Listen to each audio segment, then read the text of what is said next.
Arriving in Zhuhai, one of the most densely populated areas in the world, during China's busiest public holiday was a lot to take in.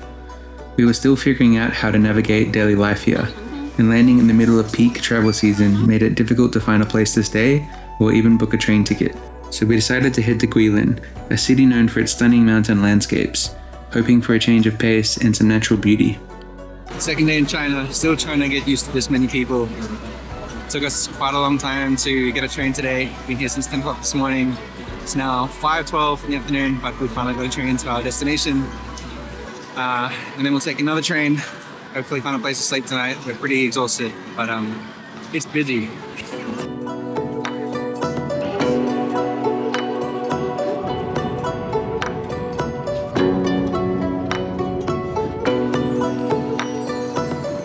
So good, exploring by bike. So they have these bikes all over the city, and with the Alipay app, the app that you download on your phone, you can just unlock a bike via QR code. And yeah, it's 1.8 yuan for the first 15 minutes and 1.5 every 30 minutes afterwards. So we're gonna explore.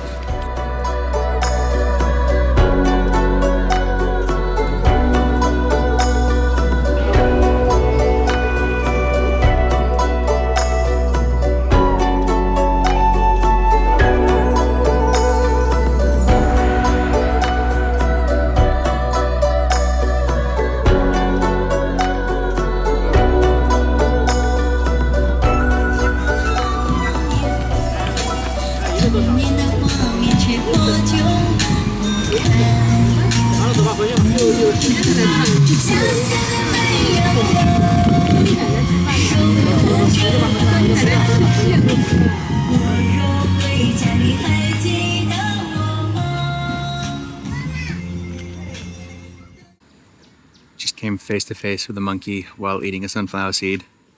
Not ideal. Thankfully, they are retreating.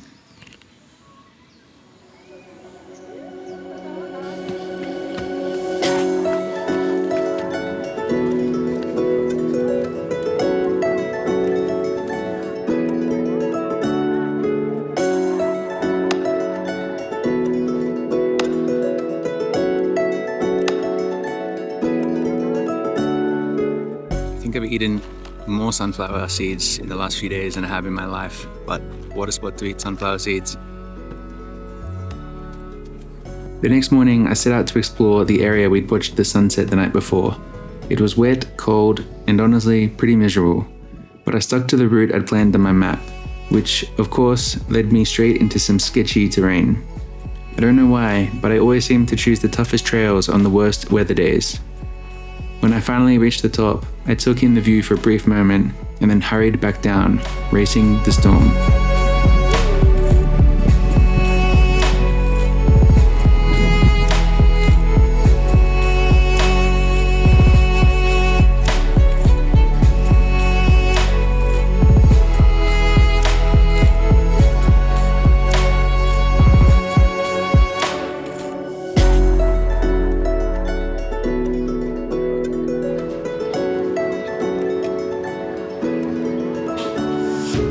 Kunming is known as the city of eternal spring.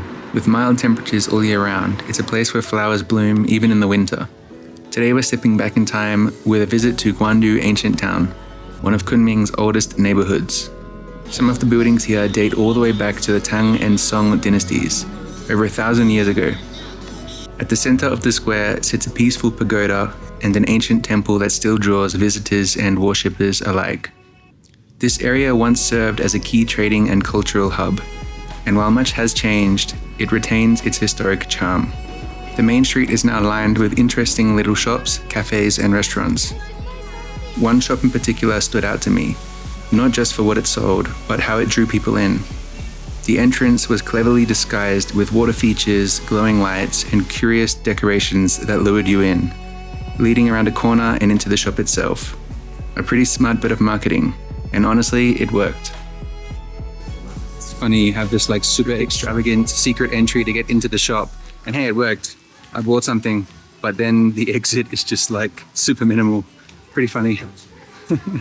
So I had a bit of a flare up with my knee tendon this week. So I I've decided to buy, God knows what it is, some centipede paste pain removal. I did a bit of translate, and apparently this one's for tendons, so I'll let you know how that goes.